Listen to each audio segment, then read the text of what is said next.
સાડા 3 દાયકાથી સફળ નવરાત્રીનું આયોજન કરતી પબ્લિક પાર્ક સ્પોર્ટ્સ ક્લબ દ્વારા આ વર્ષે નવરાત્રીના આયોજનમાં મહિલા પાંખ તથા ક્લબના હોદ્દેદારોની દ્વારા માતાજીની આરતીથી શરૂઆત કરવામાં આવી હતી.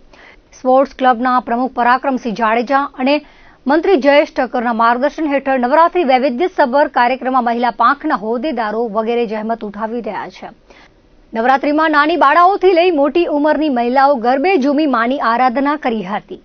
ઘણા દાયકાઓથી પીપીએસસી મહિલા પાંખ અહીંયા પીપીએસસીના ચાચર ચોકમાં નવરાત્રિનું આયોજન કરે છે. નવરાત્રિનું આયોજન મૂળ તો ઘણી બધી જગ્યા થતું હોય છે, પણ આ ચાચર ચોકમાં બહેનો પરંપરાગત પોશાકમાં એક 16 શણગાર સજીને અહીંયા ગરબા રમે છે. તમે જોશો કે આપણા ટ્રેડિશનલ બાંધણી, જૂની ઘરચોળા અને વિવિધ પ્રકારના જે આપણા ટ્રેડિશનલ વેર છે એનામાં અહીંયા 16 શણગાર સજીને બહેનો ગરબા રમવા આવે છે. અને બધા જ ભુજમાં તમામ મહિલા મંડળો આ ચાચર ચોકમાં રમવા આવે છે અને આગળ બી રમશે.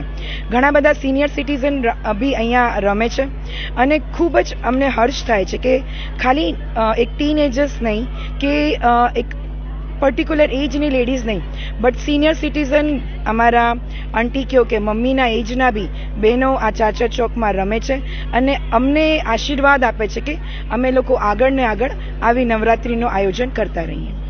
છેલ્લા 4 દાયકાથી Shri public park sports club તરફથી મહિલાઓ માટે, ભુજ શહેરની મહિલાઓ માટે ખાસ તો આ રાસ ગરબાની યોજવામાં આવે છે નવરાત્રી દરમિયાન.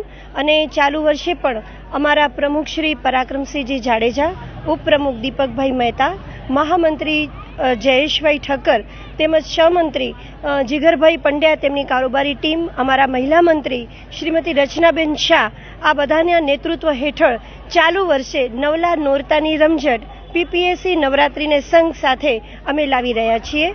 આમ જુઓ તો આજે અમારી પાસે 6 મહિલા મંડળો રમવા આવ્યા છે અને આ ઉપરાંત આજના દિવસ ઉપરાંત અમે બાકીના દિવસો દરમિયાન, આગામી દિવસો દરમિયાન વિવિધ મહિલા મંડળોના રાસની સાથે સાથે બીજા અનેકવિધ કાર્યક્રમો પણ રાખ્યા છે. જેમ કે આવતીકાલે અમે બીજા નોરતે આરતી શણગાર, ગરબા શણગાર, દાંડિયા શણગાર સ્પર્ધા, રવિવારના દિવસે ચોથા નોરતે બાળકો માટે ચિલ્ડ્રન રાઉન્ડ, આ ઉપરાંત નવરાત્રિને અનુરૂપ પ્રોપ રાઉન્ડ, 2 જનરલ રાઉન્ડ અને થાળી રાસ, બેડા રાસ જેવા પરંપરાગત રાસનું પણ આયોજન કરવામાં આવેલ છે.